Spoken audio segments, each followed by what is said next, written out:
Today on the show, we take a look at this 1971 Fender Coronado II and how I got it from Zach from Mythos Pedals.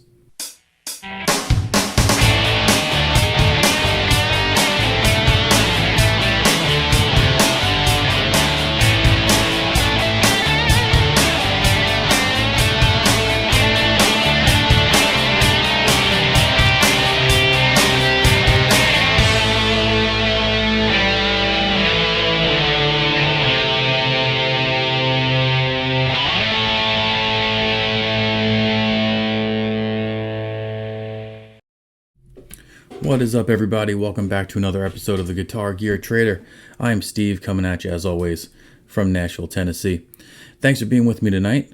Before we get into the show and before we look at this awesome guitar, if you wouldn't mind hitting subscribe, leaving a comment, and maybe sharing the video with your friends, I'd appreciate it. Give a thumbs up. The last couple of videos have been really awesome and people have been commenting and interacting with me a lot, so I want to keep that going. So if you don't mind doing that, I'd appreciate it. And you can follow me on Instagram at Guitar Gear Trader. And there were two people last week that got the correct answer for the song that I was playing during the demo of the Les Paul Custom 70s.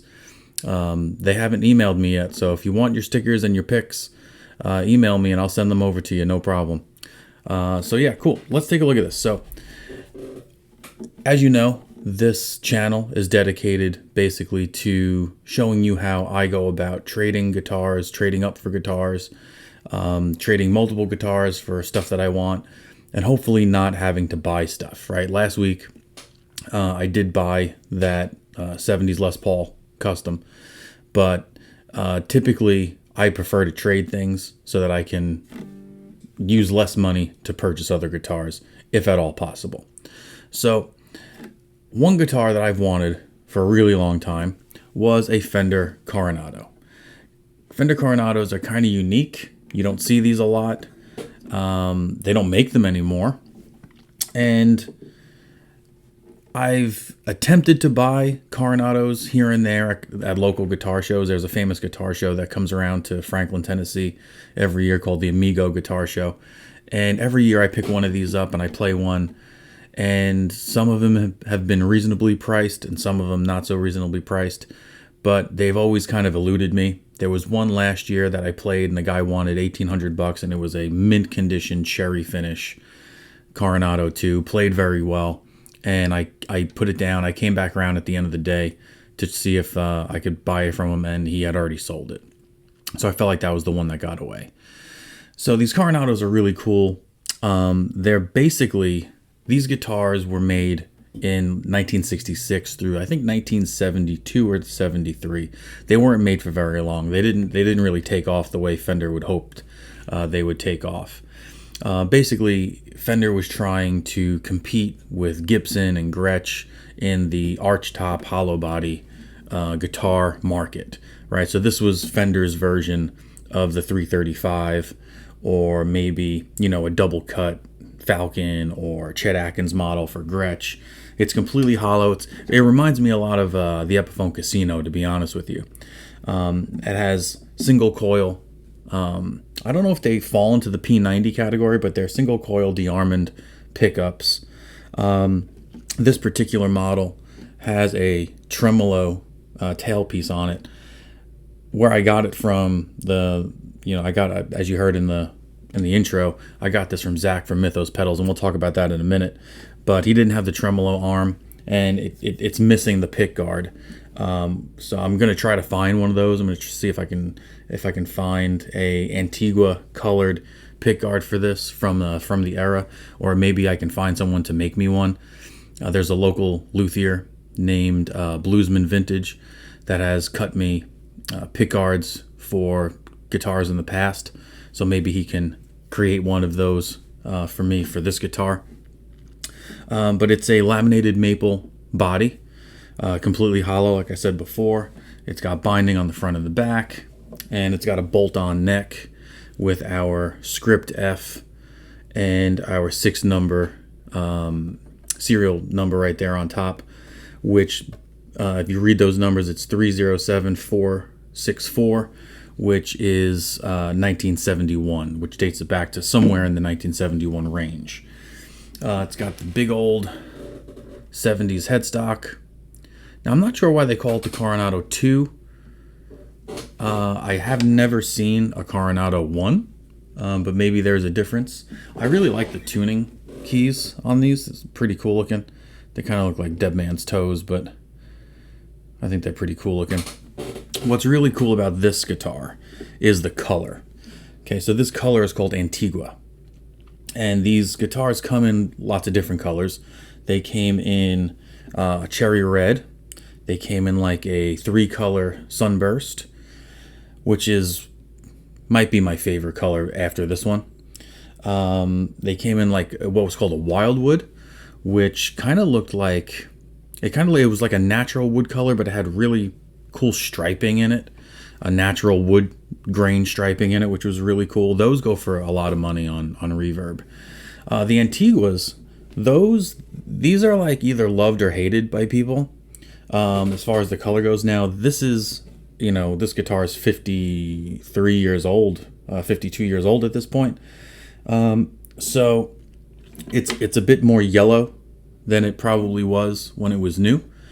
It was probably a little bit more grayish white, or grayish green, I guess, but it has yellowed over time. The lacquer has yellowed over time, but I think it still looks cool. It's got a lot of cool checking on it. I don't know if it's coming out in the video, but there is so much super cool vintage like checking that people pay for this nowadays, right? They pay crazy money at the Murphy Lab or the custom shop, Fender custom shop, to make it look aged and relic like this.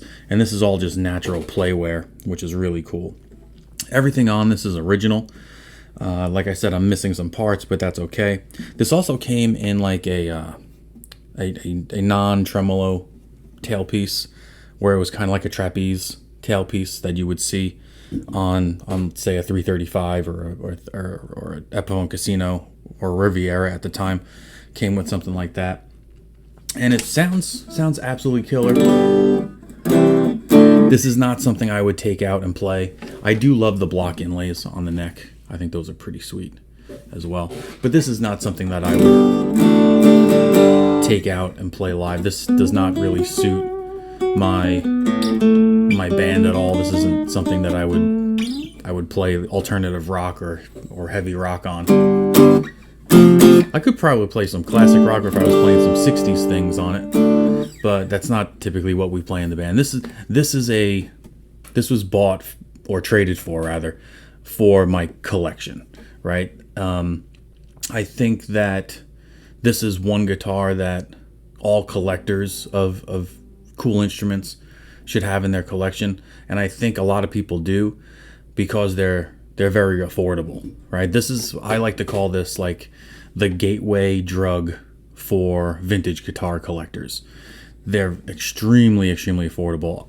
Like I said, I could have picked one of these up at the Amigo Guitar Show for $1,800 last year. You can find these on Facebook Marketplace, Craigslist, Reverb, and they range from anywhere from $1,500 to $4,500 to $4,000. I think the highest ones I've seen are around $4,000, but I don't think that's what they're getting. That's what people are asking for them, but I don't think that's what people are getting for them.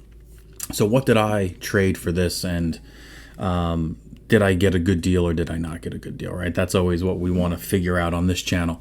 I think I got a hell of a deal, to be honest. So many months ago, I bought a guitar off Facebook Marketplace that ended up being a guitar owned by a famous music producer here in Nashville.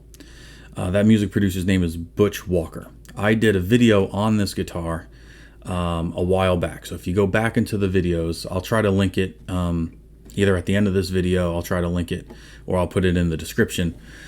But I was on Facebook Marketplace one night and I saw a Gibson Explorer, a 2018 Gibson Explorer for $1,500. And that was a pretty reasonable price, right? That was right in the market for how much it should have been. That's what I think it should have been. You can buy one of those new, I think for around $2,000. So this one was in pretty decent shape, and the guy wanted 1,500. So I email them and I say, hey, would you take 1,300? Or I even actually might say, would you take 1,200? And they said, well, let's do 13. I said, good deal. We'll do 13. So they give me the address, which was right near my job, and I pull up to this. It was like an office building in downtown Franklin, Tennessee. I thought it was a home. I thought I was buying it from an individual, but I was buying it from, I want to say it was his agent. So I walk into the place, and there are gold records and platinum records and, all these things all over the walls, and signed artist posters from My Chemical Romance and Avril Lavigne and all these, different people. And, a lady comes out from behind the desk. She's like, oh, are you here for the guitar? And I was like, yeah. So who am I buying this from? What I thought this was someone's house. She goes, oh, no, this is Butch's guitar. I'm like, who's Butch? And she's like, oh, Butch Walker. He's a producer. He's worked with all these people that you see on the walls. And this was his guitar. So I go home. I do some research on Butch Walker. And it just so happened that same week, Rick Beato did an interview with Butch. So I watched the 2-hour interview with Butch Walker, learned that he worked with all these different people. He was in a band that made a famous pop song. I forget what song it was, but it was back in like either the late 90s or early 2000s. If you heard it, you'd know it. But he's more famous for his production work with some very popular early 2000s bands. So I continue to do my search, and I find a Premier Guitar video, rig rundown video with Butch Walker on it. So I'm like, oh, cool. Let me check this out. And the very last guitar that he decides to show off in the rig rundown was the guitar that I bought. It was the Gibson Explorer that I bought. And the thing that made it really, really cool was that the pickups in that guitar, because the guitar is not a big deal, right? Even he says it in the video. He goes, I was on, Reverb late one night, and I got bored and I saw this Explorer, so I just picked it up. He's like, I didn't have one, so I bought one. It was a 2018 Explorer. It wasn't anything special. It's not a custom shop, just a regular standard, right off the shelf kind of, Explorer. He's like, but I had a pair of Super Distortions, DiMarzio Super Distortions. And he's like, I tried putting them in the guitar, and I couldn't figure out how to wire it. He's like, so I called up Mr. DiMarzio, the guy who owned the company, and asked him, what's the deal with, I have these pickups, I have these Super Distortions, but it has weird wiring on them, and I can't figure out how to wire it up. And it ends up that the pickups that he put in that guitar were one of the first ever Super Distortion pickups ever made. Apparently, that's what Mr. DiMarzio told him. I want to say his name is Joe DiMarzio. It's Italian. I'm thinking it's Joe. So that's what made the guitar really cool. So now in my head, I'm like, I paid $1,300, which was cheap for what I thought was just if it was just a regular Explorer, I think that was a good deal. So the pickups, the fact that the pickups were rare, maybe they're really expensive, was an added bonus. Now I bring them home, I put them on. Yeah, they sound amazing, right? They sound really cool. If you play, the heavier music you play, the better they sound. I don't play heavy metal, like, other than maybe one or two Metallica songs. I'm not doing anything like that. And I kind of felt silly wearing an Explorer. I'm 43 years old now. I probably would have worn one. I did wear one or use one when I was in my 20s, but I kind of feel silly now using an Explorer. I'll stick with my Firebirds. So the guitar was just sitting here doing nothing. So I went on Facebook the other night, and out of nowhere popped up somebody was selling 2 Fender Coronado 2s. One in Antigua, this one, and another one that was like a 3-color sunburst. I email the guy. I say, would you trade for a Gibson Dove acoustic? Because I have a Gibson acoustic here that I'm not using, a Dove. I love my J45, so the Dove's kind of just laying around. And I was thinking about trading for both of the Coronados, because he was going to trade both of them. He said it was $2,500 each, or he would do $4,500 for both if you wanted both. So I was going to trade the one Gibson Dove, which is a pretty expensive acoustic, for both Coronados. And he's like, yeah, I'm really not too into the acoustics. He's like, I'm more of an electric player. I was like, well, the only other thing I have to offer you is this Explorer that I have, which is or was owned and used by Butch Walker. He goes, I was hanging out with Butch Walker last week. I was like, oh my God, really? How do you know Butch Walker? He's like, well, I own a shop in Nashville. He's like, I own Mythos Pedals. And I was like, oh, I know Mythos Pedals. If you are watching this video and watching me talk about this guitar, you know Mythos Pedals too. I'm sure you've watched videos from Mythos Pedals and High Voltage or Rhett Shull. Rhett Shull does a podcast called Dipped in Tone, and it's Rhett and Zach. And Zach is the guy from Mythos Pedals. So he goes, yeah, you know, I'm Zach. I'm that Zach from Mythos Pedals. I was like, oh, that's so cool. I watch your show all the time. I was like, well, I got this guitar. It's an Explorer. I know he loves Explorers. He's a big Metallica fan. I was like, I would definitely do that trade if you wanted to do the trade just straight up, you know. So he goes, yeah, bring it into the store. So the next day I drive up about 2 hours to the store and met Zach, and Zach was super, super cool. And he was really, really nice and let me play the guitar through a 2-rock, which was really sweet. And, you know, I tried not to come across too fanboyish and, you know, seem lame to him. So I didn't ask to interview him. I didn't ask to have him on the show or anything like that. We took a picture together, which is the thumbnail. And it was a rough day. It was a long day. And then I had to drive 2 hours to the shop. So I was exhausted by the time I got there, and I didn't look like this. I looked like nerdy Steve that just got off of work because I'm a teacher. And but he was super cool. The shop is super, super cool, loaded with 2-rock amps. And if you don't know what a 2-rock amp is, it's like a boutique $5,000 amp, and they sound incredible. And this guitar, it was howling through it, man, because it's fully hollow and it just feeds back like gnarly. And you expect that, right? But it sounds great. It sounds really, really cool, clear and crisp. And it's got a small little neck on it. It's got such a tiny little neck. Famous people who played it, Charlie Pride played one of these. That's really the only other person I know that is famous for playing a Coronado. But yeah, Zach was super, super cool. And there were shirts on the back. And when I was leaving, I was like, oh, I think I'm gonna take one of the shirts. I'm a size large. And he just gave me a shirt for free, which was super nice of him. I really appreciated that. And so check out his podcast called Dipped in Tone. But Mythos Pedals also has a YouTube channel as well, so make sure you go follow him. Here is a picture. I want to show you this because I think this is very interesting. And I'm curious, and I want to know what you guys think. So that's Zach.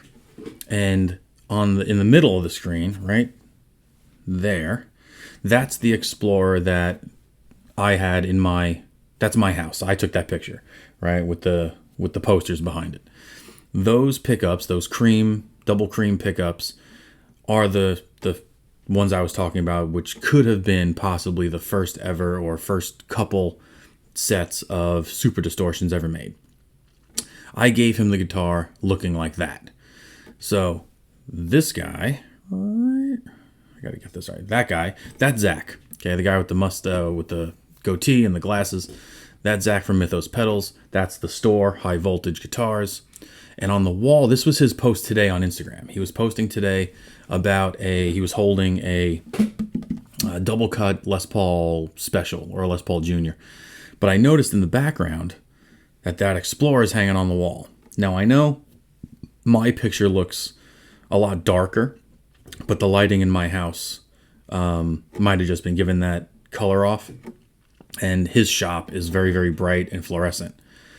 And I'm wondering that I'm assuming that has to be my guitar, because normally Explorers come with white pickguards, and Butch Walker put that black pickguard on the Explorer when he was using it. I didn't put it on there. I got it from him like that. So what are the chances of two Explorers? I just gave him one 3 days ago, you know, having the same different pickguard, but, you know, in his shop hanging on the wall. That was not hanging on his wall when I was there. I definitely would have seen an Explorer hanging on the wall when I was there. But if you notice, the pickups aren't in it. Those are different pickups. So I really am curious to know what happened to the pickups that were in the guitar that I gave him. Did he give them back to Butch? That's it. Because I was really surprised if those pickups, because he makes a big deal out of those pickups in the Premier Guitar video. So if you look at the rig rundown for Premier Guitar for Butch Walker, he really was speaking very, very highly of those pickups. So I wonder if when I told him, hey, I got one of Butch Walker's guitars, and he says I was hanging out with him last night, I wonder if he texted Butch and said, hey, is this your guitar? Do you recognize this guitar? Are these your pickups? And is this guy telling me the truth, kind of thing? And I wouldn't blame him for doing that, right? He's got some crazy guy on Facebook, telling him he's got Butch Walker's guitar and he wants to trade it for a Coronado. And I wonder if Butch wanted them back, or did he take them out and use them for himself in a different guitar? Maybe he threw them in an R9. Maybe he threw them in another Les Paul. Maybe he threw them in something else. Who knows? But I am curious to know if that is the actual guitar. Now, if you want to do some investigative work, there was an orange switch tip for the selector switch on mine, and I don't know, I can't really tell if that's orange on the one on the wall, but I am very super curious about that. So now, is it a good deal? Did I get a good deal? Did I trade away something that I shouldn't have traded away? Here's how I feel about it. My initial investment, and I don't do this for money. I don't do this to make money on things. I'm not a flipper. I don't flip guitars, right? If I see a good deal on the internet that's really, really low, I'll buy it and maybe use it to trade up. But I don't buy something and then immediately put it back on Facebook for more money. That's not my thing. That's not what I do. So my initial investment in that guitar was $1,300. Zach was asking $2,500 for this. And did I think this was worth $2,500? Probably not. In my head, I probably figured this was around $1,800. The fact that it's Antigua makes it a little bit more desirable, I guess. But it is missing the tremolo. It is missing the pick guard. It has been refretted, which is fine. I prefer them refretted. It's easier to play. But true collectors don't want things to be changed for some reason. And the nut is new, which is, again, I think that's an upgrade. So I think I got a great deal as far as what I paid versus what I got in return. Now, the pickups that I gave away, are they worth thousands of dollars? If they were, that's fine. No, it really does not bother me at all if those pickups were priceless or anything or something like that. I wasn't using them the way they should be used if that's the case. And hopefully they go to something where they're put into a guitar or an instrument that's going to be used a lot and make really cool music and sound really cool for other people. So I'm happy with my trade. What do you think about my trade? Do you like Coronados? Do you like Antigua? Is this color one of those colors that you hate, or is it one of those that you love, or do you not even care? I'm in the I love it category. I like how the sides are like a dark gray, and you got your burst in the back and on the front, and also on the headstock. I think that's pretty sweet. The pickguard's also bursted around the perimeter. But how'd I do? What do you think? Would you have done it? Would you not have done it? Let me know. Until next time, thanks everybody for listening. Follow me on Instagram, like the video, hit subscribe. I really appreciate that. Instagram is @GuitarGearTrader, and I'll see you on the next time. Peace out.